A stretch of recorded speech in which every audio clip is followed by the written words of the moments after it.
thank you. They were all really good ideas, and now the panelists can talk about those. Okay, so Tricia, you're a panelist. Thank you.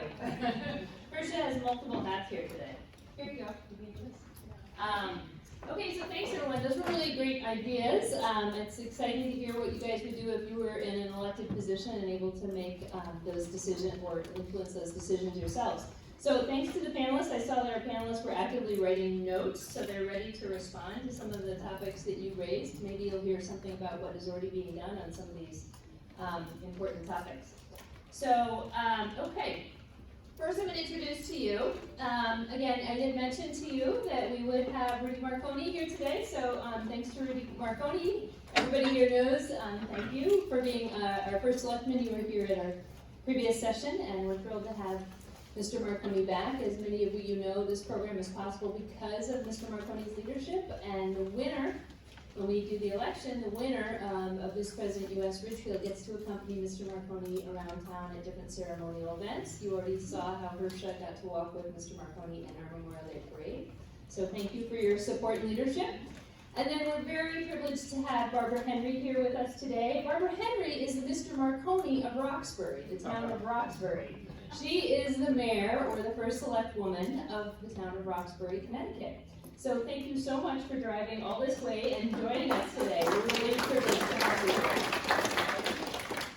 you. Ms. Henry grew up in Fairfield, and she has 6 brothers. So you had to have a voice to be able to be heard in that family, I bet. Where are you in the lineup?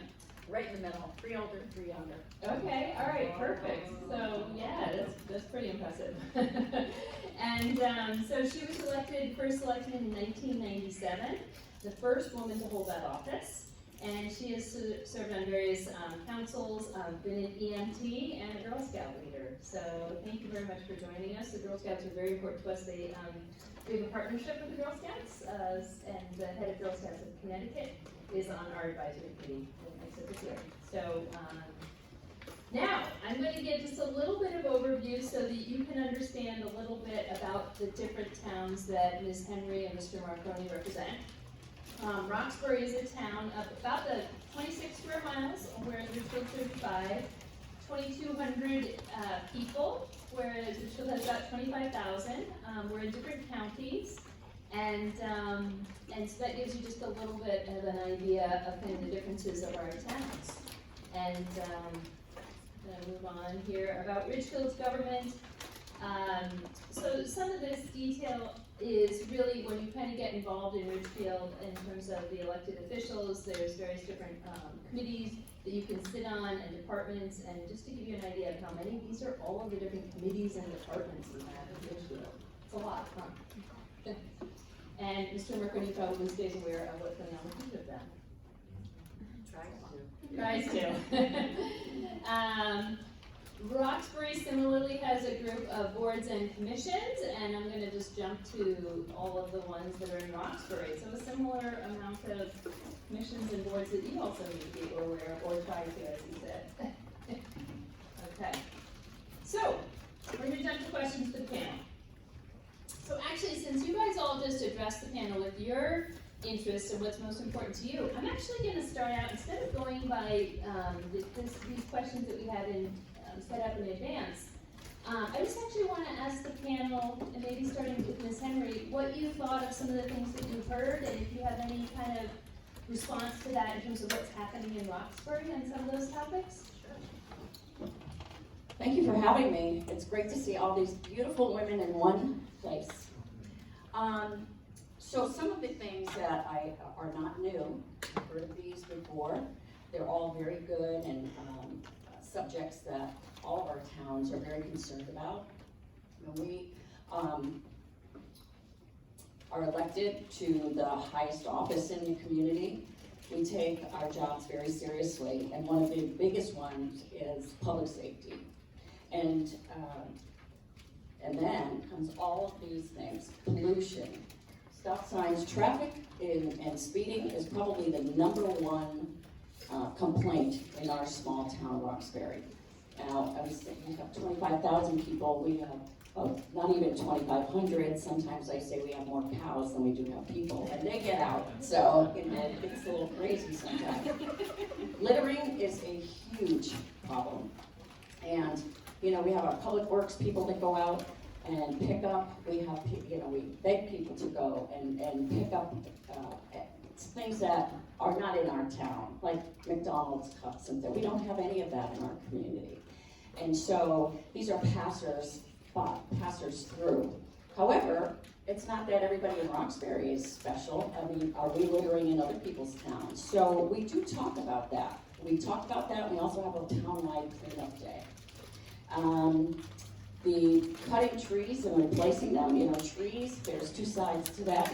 Trees that are dying because of disease, etc., are coming down, and we can't get them down fast enough. And yes, if we flew over the town of Roxbury, there's more trees than there are houses, obviously, for 2,500.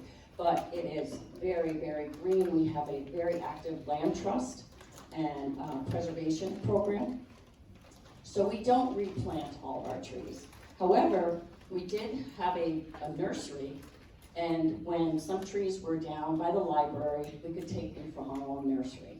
And so that's worked really, really well. But we don't replace all our trees. We don't ask people to replace all the trees. You can see Eversource came through recently, and they're taking down dead trees because when there's a storm, the power goes out because trees fall on wires. So it's not all good. Trees can be dangerous, and so we try to keep a balance with that. Bullying. You know what? Our schools work so hard in educating people, the students, about bullying. It's not only something that happens in schools, it happens all over. It happens at our level too. And it's not a good thing to see, and it's a good thing for people to understand how they can hurt people's feelings and really change their lives for the worst. And they have to be able to step back and say, how would I like to be in that position and have somebody bullying me if I was the bullier? So it is a huge issue, and we are trying to work with students every day, and we talk about our character traits, and these are the things that you should be looking at. Your, you know, integrity, caring, being kind, citizenship, get involved, get your friends, respect your friends, and their value. School funding, that is a vote of the people. The town, at least in Roxbury, that is a whole separate budget, and people have a say in that. And whether they or not they want to put the money in towards their schools, that comes down to a vote of the people, as would any of these ordinances. It's a vote of the people. It's not the selectman, the first selectman that's gonna say, okay, we're gonna have this law, this law, this law. We have to take it to the people. That is the legislative body in our small towns.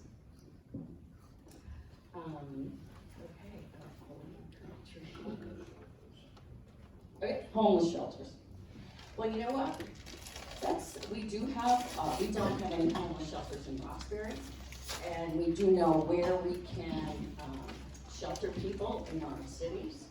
We have people in Roxbury that have lost their homes because they cannot afford to keep them. They've lost their jobs, and the town is responsible for holding all of their belongings, and it's a very, very sad situation. And what we would like to have is more affordable housing so people can stay there and they can have their own home. And those are things that we're working on. Thank God there are shelters. We also, try to provide fuel and food, and we have a great social services program. And like I said, we don't have any shelters in our community, but we do have them in the nearby towns, and we do take advantage of them, and we do support them. So. Okay. Well, thank you very much. It's a really helpful and comprehensive response. I'm really impressed. We have a really great panel, by the way. You guys are taking notes and responding to the issues. Now, Mr. Marconi, are there any of the issues that stand out to you that you would like to speak to in terms of what we're doing here in Ridgefield? Well, sure. I can address quickly each one of the areas that I took notes on as you went around and passed it all around. The first one I had was the pollution and stop signs, more stop signs. Pollution is an issue everywhere, and with the new automobile standards and emissions, that's critical to help improve pollution. But we also, in our COG region, the Greater New York Metropolitan Area, we have an issue with the quality of our air, and there are certain standards that have been established that certain roads are required to maintain a maximum amount of pollution that goes on, and we get to review that to be sure that we're not overly polluting. Stop signs, but the other thing I wanted to mention to you are electric vehicles. I mean, we're just beginning to see that, and I believe on a news report, they said well over 500 models of electric vehicles will be on the market by 2025. And that seems like forever from now, but believe me, it's right around the corner. It's basically another 5 years away. So we're gonna need to begin preparing ourselves by installing charging stations and having people be aware of using an electric vehicle around town is fabulous, because it will cut pollution tremendously.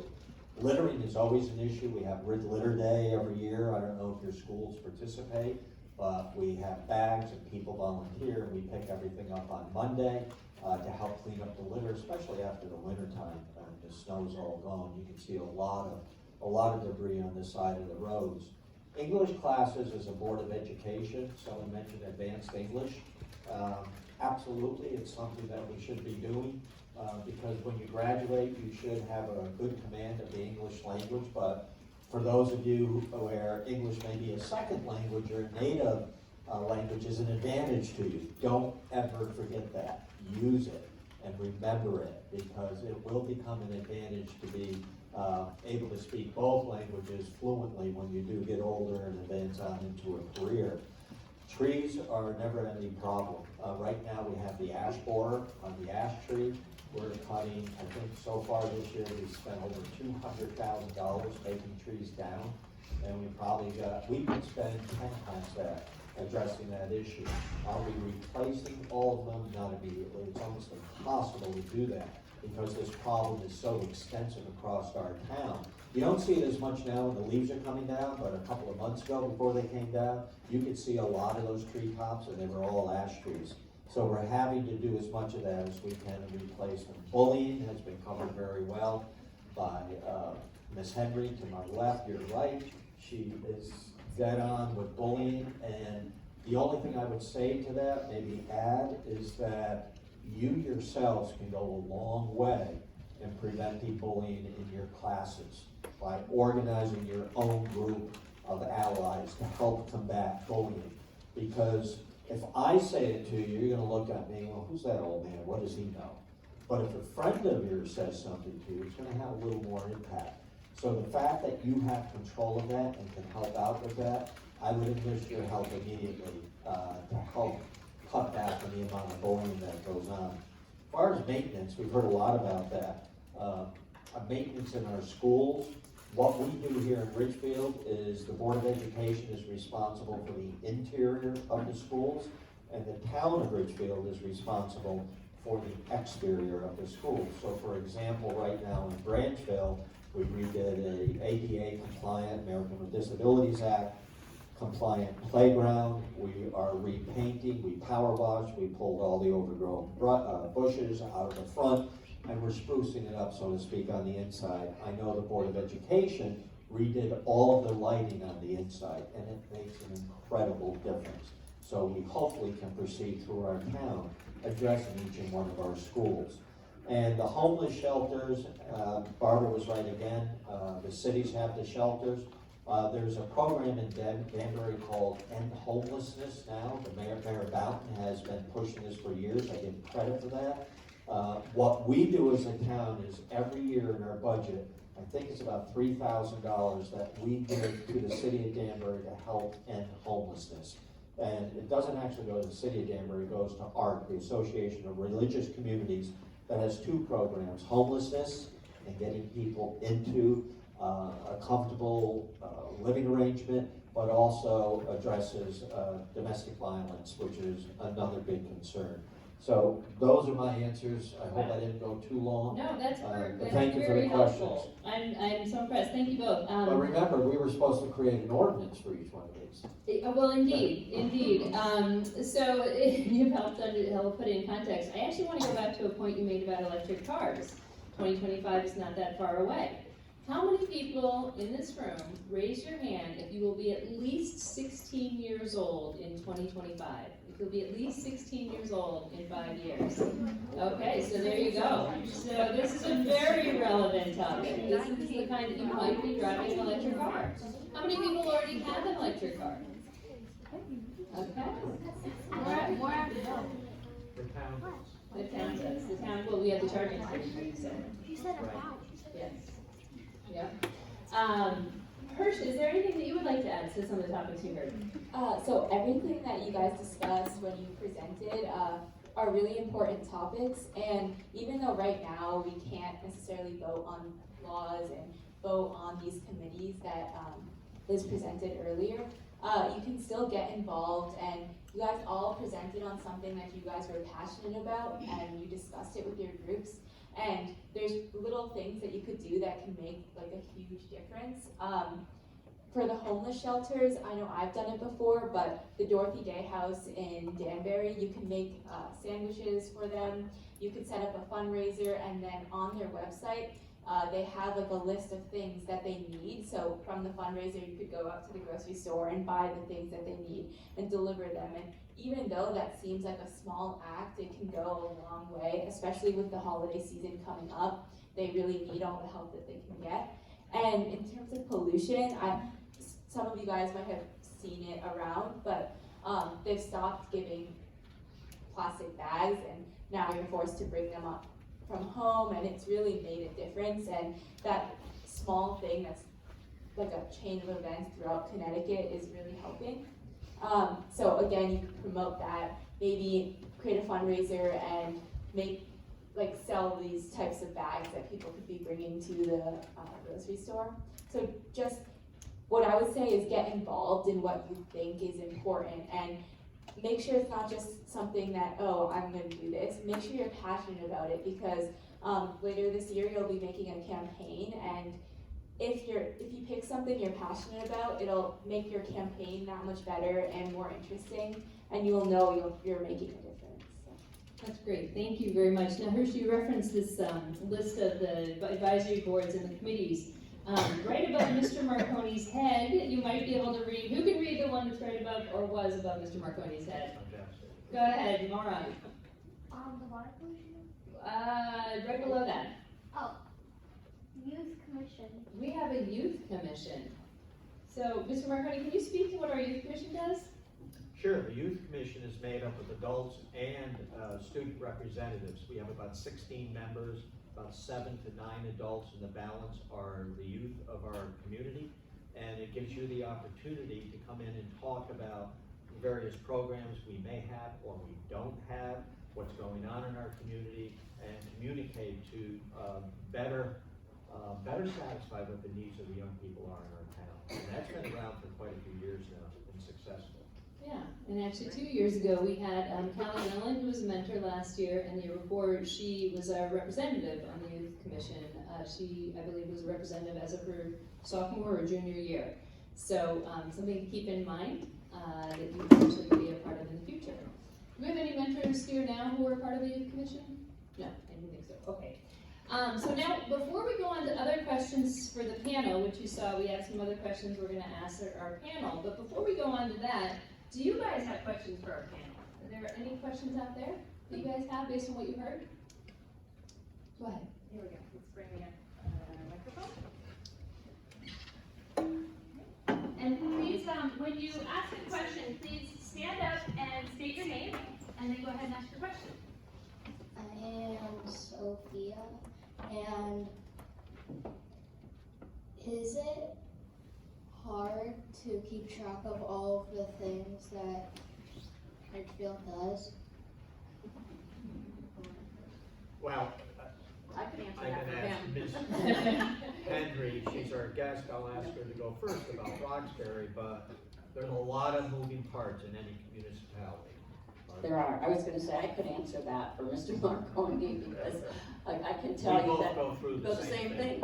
And, you know, while we have boards of selectmen that work with us, we are responsible for the day-to-day operations. And there are a lot of wheels spinning at the same time. You know, all the different departments, all the different commissions that you saw behind it. And the commissions are separate, but the day-to-day that's happening in town hall, from the tax collector, the registrar, the town clerk, the public works is huge. And just the daily concerns and complaints from people. I'm sure we both have a very open door policy. It takes up a lot of time to try and answer questions, replace stop signs, go after that speeding person, you know, the cows that are out, whatever. I mean, I even had someone call and tell me that they had a peacock on their roof, and what should they do about it? And I said, if I were you, I'd go out and take a picture. I think it would be awesome. But the things that people bring to you on a daily basis are all over the place. So yes, it can be very challenging, but it is also very rewarding. Thank you. Yeah, it can be rewarding, but at the same time, there's the opposite side where some people, like you experienced, remember we were talking about bullying? People can be mean. There are people in our community, adults, who can be mean. And we have to accept that behavior and not react emotionally. Because that is one of the biggest challenges, is that you have to learn how to allow someone to tell you you're wrong, and reprimand you how you should be doing things, and then address the issue. So it can be very challenging, it can be very stressful, and then you may ask, well, why do you do the job? Because of the rewarding part of it. There are some people that you get to help that truly appreciate, and you can see the consequences of your positive actions, the positive consequences where it allows those people to move forward, get them through that low point in their lives, whether it's with their children or their spouses or their financial situation. Just having a food pantry puts a smile on people's face. And that's what makes it so rewarding, is to look at someone and see that simple smile. For me, it may only last a second, but for them, it could last a lifetime. That helped them. So that's what I like about the job. Other questions? Thank you. Okay. Can you tell us your name and then go ahead and ask your question? Hi, I'm Charlotte. And how hard is it to keep up with every event that happens in Richfield? How hard is it to keep on top of all the different events that happen? Well, you have some help. I have someone who works in the office with me. Her name is Amy Escribano, and she's very good, and she'll do as much as she can in terms of pointing people in the right direction. So we get calls, as Ms. Henry will confirm, I'm sure in Roxbury it's no different, that whether it's a pothole in the street, or the curb is missing, or the stop sign fell down, or the one I had just before I came here is for the holiday stroll this year, which is on December 7th, not too far away. We can't find a place for the horse and carriages to turn around on Main Street, so I had to go out and walk with the person who's in charge of that to see where we could. We're going to try and bring them through Ballard Park right across the street. Hopefully that works. So the problems run from one extreme to the other, and you have no idea what's coming in next. But the most important thing, and I agree with Barbara, is that we have an open door policy. People know that they can come in, sit down in front of me, and have a conversation, and let me know how they feel. And that's important for everyone, all of our constituents. And it transcends, it crosses over political parties. It's how you handle yourself with people. That's the most important thing. Ms. Henry, do you have an Amy? Do you have somebody who helps you keep track of everything? Oh, yes. Her name is Judy. She's my right hand. And, you know, every year I have a volunteer recognition picnic, and I always begin it with, it ain't the whistle that pulls the train. Because there are so many people behind you, like all of these people that volunteers on the commissions and boards. It's all of our town employees and other volunteers that may not be on a board or a commission. They just are there to help out. And for example, we have a senior center, so we have a group that's the Friends of the Senior Center, and they are not town government. So we have other satellite groups that are all pulling together. And so we couldn't do it without him. We couldn't do it without it. Judy, who, absolutely my right hand. I feel bad for her because I give her everything I don't want to deal with. and like reports and things like that. Oh, I need a Judy. Okay, other questions? Okay, we have a question right up here. Abigail, well, hang on a second, let's get the mic for you. And please introduce yourself, even though I already know you. I'm Abigail Black. Are you the one that's in charge of the food pantry and makes the decisions about that? Specifically, I'm not in charge. It's in, Pat, can everyone hear me without the mic? The food pantry is in town hall, and people know they can come in and out whenever they want.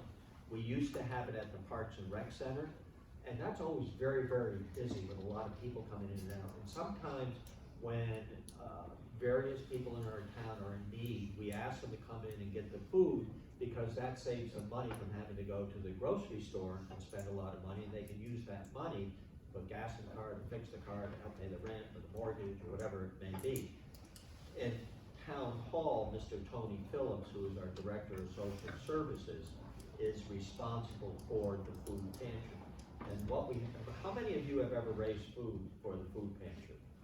Right? A lot of you Wow, that's have. great. We want to thank you for that. Well, But what we also do is we have a food truck that comes up out of New Haven once a month. And one very sobering or very interesting fact is that we will have 130 to 140 people standing in line waiting to get produce. And everyone thinks, we're a very wealthy community, affluent community, that we don't have people that have those needs. Yes, we do. And we're no different than any other people. A lot of us are very fortunate, very lucky. We don't worry about where our next meal is going to come from, but there are people that do, and you need to be aware of it because it helps balance your life. Ms. Henry, I think I heard you say the same with your town, your dog's very. Yeah, we do. We have a food pantry, and we're very lucky because we held it in the senior center. And then our municipal agent, she said, you know what, I'm not finding that people are coming in here because I think they're embarrassed. So I went to one of the churches that had a room and asked them if they would host our food pantry. And that's exactly what they do. And they have someone that is from their church, and they man it, they tell us what we need. We have donations from all the churches. The town also provides food there. We don't care who goes, we don't need to know anything. And we're finding that people are going there a lot more often. That's good. First, is there anything you'd like to mention? I know you're not in a position to make decisions about these, but please let me know if you look over it, let me know if you want to contribute something, because I want to make sure you're involved. Anything on these topics? I think I talked about Dorothy Day and the homeless shelters. There's also Meals on Wheels. This is small, but you could decorate bags and it just can make someone's day. Yeah, that's great. Okay, other questions? Oh, right over here, Maura. Oh, you have to, whoops.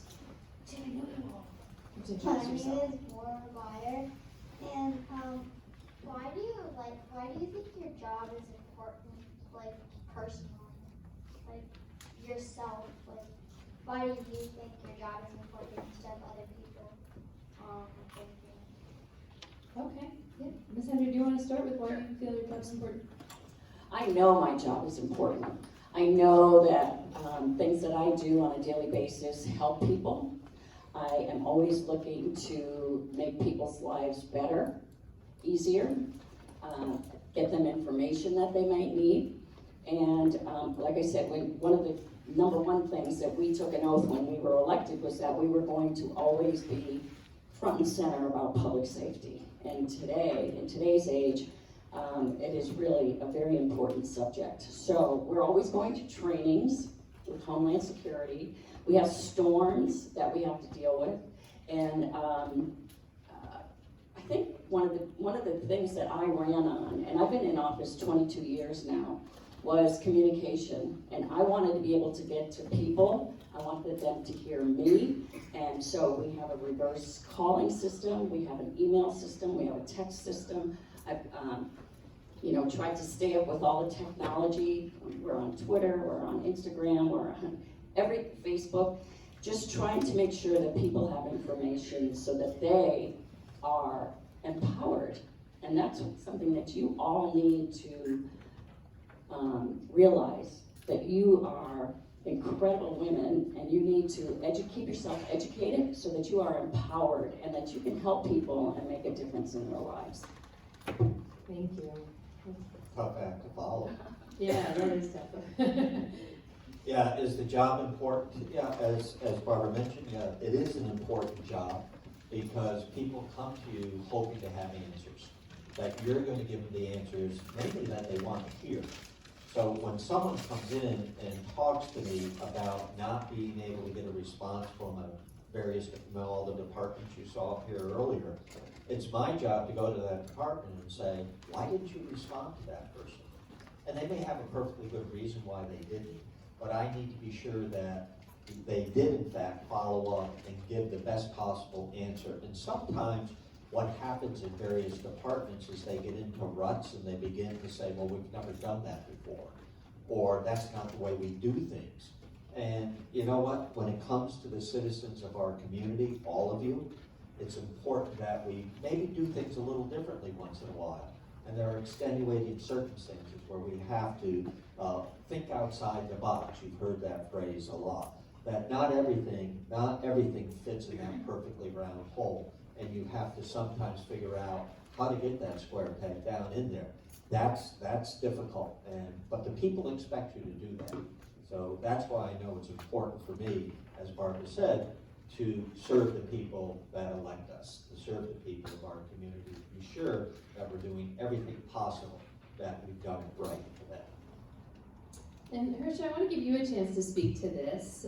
What, if you had to say what you think is the most important thing that a first select woman or first selectman does, from your perspective? So your perspective, you've lived in Ridgefield your whole life? Yeah.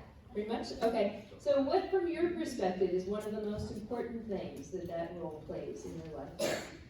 So I think it's the communication, and like she said before, it's important that you can communicate anything that's going on, whether it's good or something that you want to see a change in. And as like a student, you can go to the Board of Education meetings and talk in front of the Board of Education about something that you want to see a change in or something that's going well.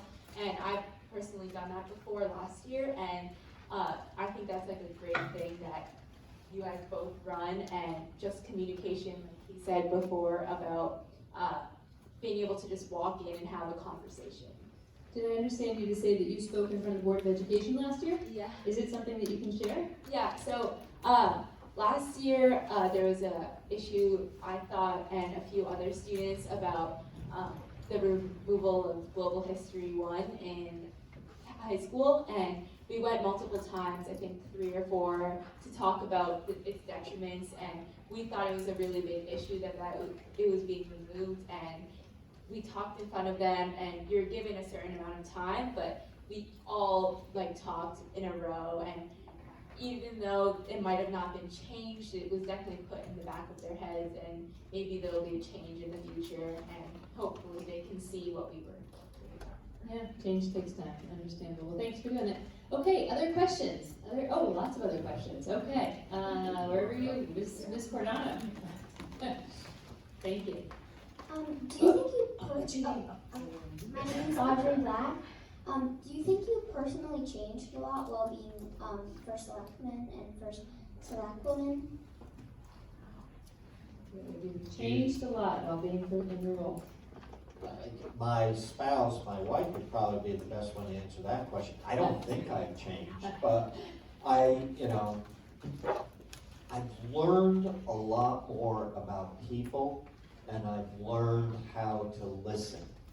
And that is something when I first took the job, I knew I had to hear people saying things, but to listen to what people are saying and not be thinking about what I'm going to say next, but truly listen and allow them to finish that thought has changed me and how I communicate with people. Like Hersha said and Barbara said, communication is critical. It is, generally speaking, but it's even more critical that you're a good listener. And that people, when you're listening to them and you make eye contact, they know you're listening and hearing every word they're saying. So hopefully I've gotten better at that. That's great. Yes, And yeah. I have to kind of agree with that. I don't feel like I've changed. I feel like I have developed better skills in dealing with people. I have also come out of my comfort zone of what, years ago I was on the Board of Education, and if I was going to speak, I would get bright red and say, oh my God. I'm beyond that, and I can speak to anyone. I've led meetings, chaired boards, etc. So I have developed my skills that I think were there all the time.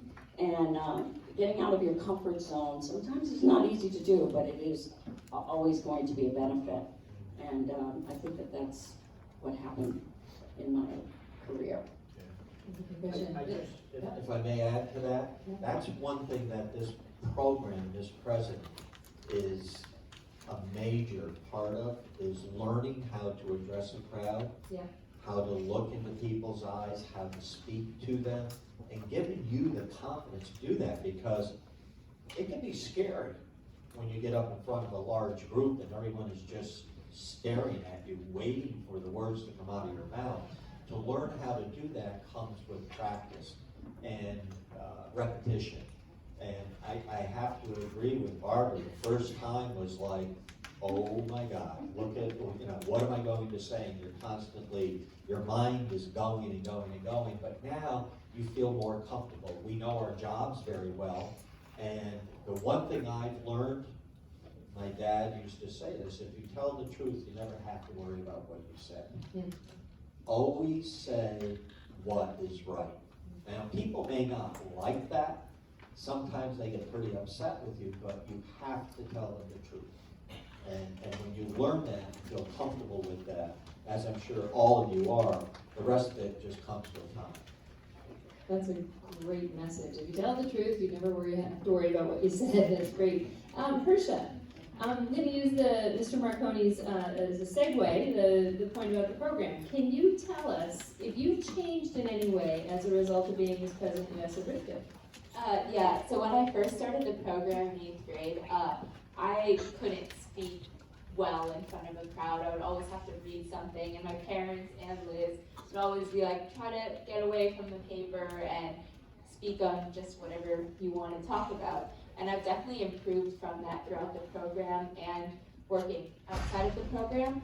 And all of you guys by the end of the year will also be able to do the same thing. And right now it might seem like, oh, there's no way I can speak in front of a crowd, but it comes with practice and time, and eventually you'll become comfortable with that.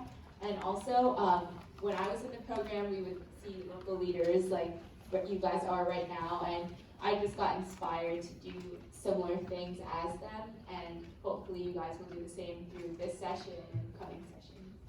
Thank you. And you know what? We have another president in the room who had her hand up a minute ago. Kyla, do you have anything that you would like to contribute on this particular point? As being in Vice President, the program, and winning for Ridgefield Middle School, has it changed you in any way? I'm totally putting you on the spot. Okay, well, you don't actually. I can help her a little bit. I was thinking of something too. Go ahead. Go ahead, Mr. Marconi. You gave one of the best speeches at the 9/11 ceremony that totally impressed everyone there. Yes. Talk about that a little bit. Yeah, I was gonna say the same thing, we're on the same page. Go ahead, Kevin. I had a lot of trouble writing it, actually. I was very not creative at all. I was having a lot of trouble thinking of ideas. But I guess writing the speeches, I've gotten to be a writer and a public speaker.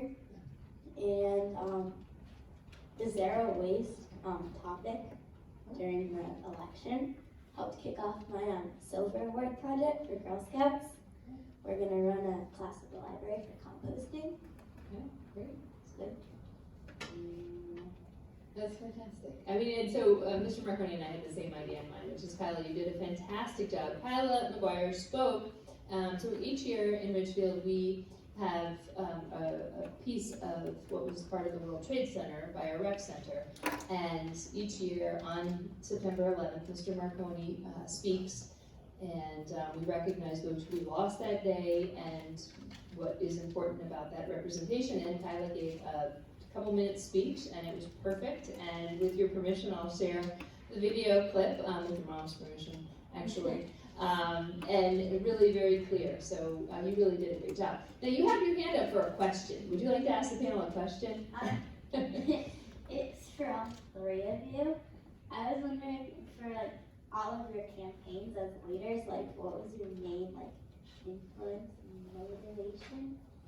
Like what drew you to run like your social media topic and like to want to become selectman?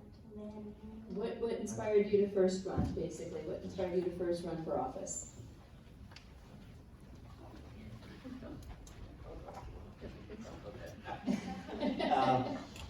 Back a long time ago, a friend of mine came to me and said that I should run for planning and zoning, and I said, why?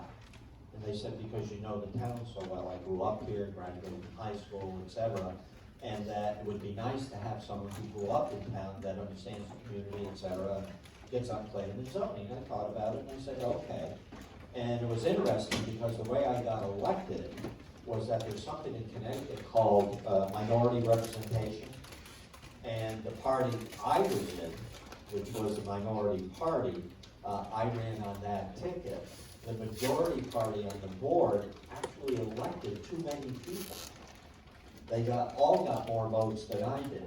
But because they were only allowed 5 and not 6, I got the seat that was available. And I got a call at 11 o'clock in the newspaper, and that's what began my career in local government, was on planning and zoning. And I was interested because how our communities grow and how they look, we all like to remember that, hang on to it, not see a lot of change. Although that was when the town was maybe 21,000, 22,000, and it has changed over the last 20 years. But growing up here, there were only 6,000 people.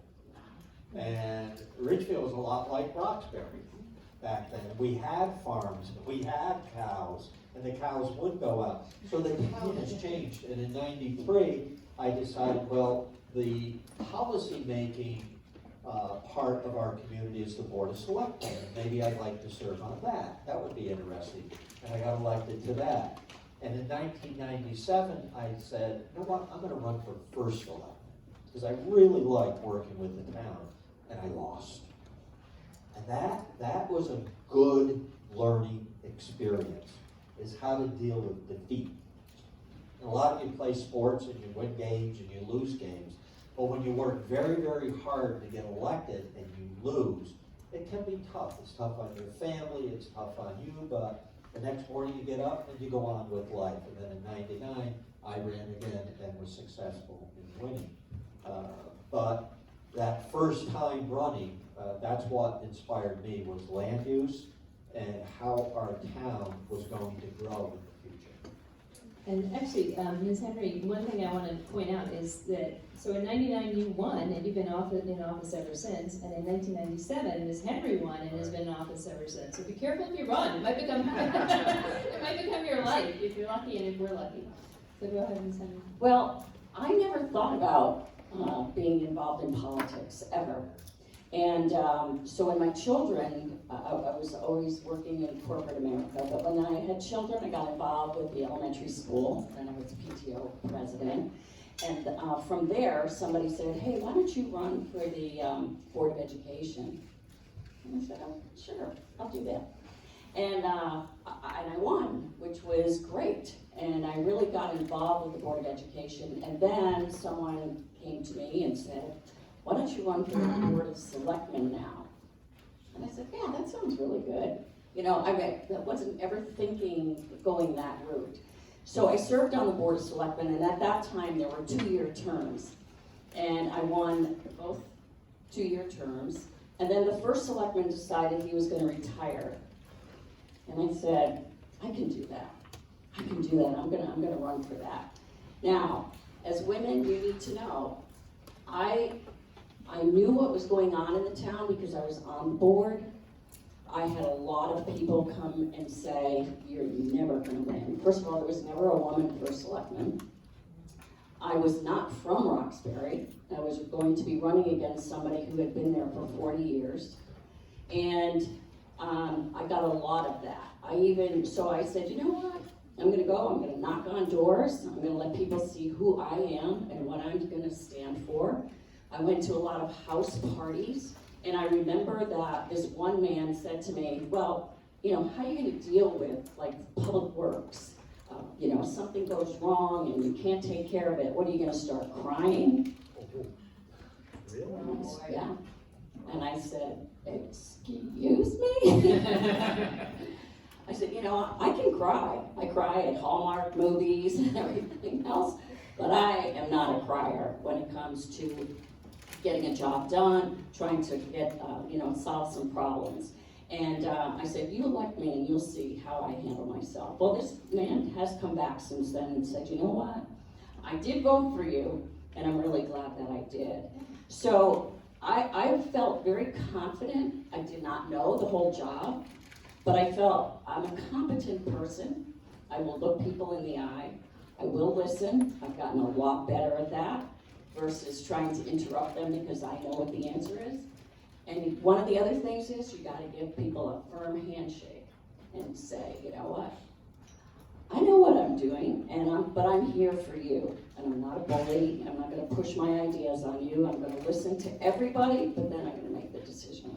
So it's worked well for me, obviously. Been in office, like I said, 22 years, and I'm loving every minute of it. Wow, that's great. Okay, Hersha, what inspired you to do your campaign? And I think Ms. Cordano is telling me that we need to allow time, we have time for one more question after this. And then we're going to take a picture with our panelists, and we have an evaluation because we always want to hear your feedback. But Hersha, can you tell us what inspired you for your campaign message? For my campaign, And maybe remind us about what your campaign message is. Yeah. I ran on social media overuse and mental health. So I actually discovered mental health through a project we were doing in school, and I found a statistic, and I was just like mind blown how many people are suffering through mental health issues and are not getting the treatment that they need, or just having a place to go to when they need to discuss something, and this could be anything. And social media overuse, it just became more prevalent within friend groups or just even in the town. You could see people sitting at the dinner table, and instead of talking with their family, they were on their phones. And that it kind of just came to me at that point that that's like an issue. And social media and technology, it's a great aspect of life now, but it can be overused, and you have to go back to just talking in person and human interaction, face-to-face communication. So I ran on that. And going to defeat, so I ran for student government and I ran for president, and I didn't win, but I'm still on student government, and you can still be a part of something even if you don't necessarily accomplish what you want to be. And I'm on student government, and it's still the same fun, and I'm still being a leader and helping plan our classes' events. So even if you don't accomplish what you want to, like, don't stop. Run for whatever you want to and keep going. And all of you guys are capable of being leaders, and you guys can be when you get into high school or middle school, and even at elementary school, there's student council. So And I have yet to see a Miss President US candidate cry when she lost. Okay, the last question, and then we'll move on to the pictures and our Val. Go ahead. Your name? Hi, my name's Rosie. My question is, what has been the biggest problem you've had to face? Your biggest challenge, biggest problem. Okay, Miss Henry, do you want to start? Or Mr. Marconi? You go ahead. Hurricane Sandy. Oh, yeah. That was, I don't know, how many of you remember that? Oh, Quite a few. wow, very good. Yeah. That took out power just about town-wide, and it wasn't for 24 hours, it was for a long time. And as Ms. Henry said, we're used to being able to communicate with people, and it was very difficult to communicate at that point. People didn't have any way of finding out how many crews were in town. And what we did is the state of Connecticut has something called the Everbridge system, which allows me to call and do a recording, and it goes out. If the people register, and it's on the websites for the state, if they register their phone number, a place in Ohio, I think, speed dials everybody. We can call every single person registered in the town within an hour. So I did those calls twice a day, but getting cooperation from the power company was extremely difficult and frustrating. Because the one thing that happens, someone asked a question earlier about our job being an important one, people will go to you because we're the highest elected position. We are the voice outside of Ridgefield for Ridgefield. And people expect you to be able to get things done, to bring the power back. And that was probably the most difficult thing, is finding out where the sick people are, people who are dependent on electricity for their medical equipment, senior citizens. We had never had to house as many people in a shelter ever before. Figuring that out, how to take care of people that were elderly and needed nursing care. We didn't have nurses there. It was a very, very difficult situation, and it lasted. It didn't go away. You didn't wake up the next morning and it was gone. In fact, I went home one night, and it was about 11:30, and I got into bed, and the house was freezing, and I had asked my wife to go visit our kids up in another area where it was not as bad, power. So I got into bed, and the cat jumped on the bed next to me, and I was shaking under the covers, and my phone was on the dresser, and it went bzzz, as your cell phones do. And I said, oh, God, who's calling me now at 11:30 at night? I got up from under the covers, and I was shaking, and I went over, and I said, hello? And it was, good evening, this is Rudy Marconi. That is the auto message. Well, as a resident of Ridgefield, I can tell you were a great communicator. All right, Ms. Henry, do you have what was your biggest challenge before Well, you I think all the storms, that was probably the worst, and very difficult. And as an EMT, knowing that the ambulance couldn't get through on the roads and things like that, and fire, people were just, it was not pretty. But on a day-to-day, we had somebody here that's saying we need more stop signs and everything. We have a problem where people just run stop signs. They don't like them. People don't like change. And it's trying to educate people on why we need these and why they need to obey the laws. It's just, it's the biggest complaint we have in town is speeding cars and cars going through stop signs. Which is really interesting. It is. There's not one answer for it, but. Well, I want to thank all of our panelists, Mr. Marconi, Ms. Henry. Thank you so much. This was just great. Everybody got questions. And Ms. Corona has thank you gifts for each of you. Different gifts for each of you. So, Ms. Henry, you're getting our Miss President bag. And a vanilla voucher. No, thank you so much. It was really a privilege to have you here. Thank you so much for sharing your experiences with us. And we do want to take pictures with you, so if you don't mind standing up and then everybody coming around, we're going to get some pictures.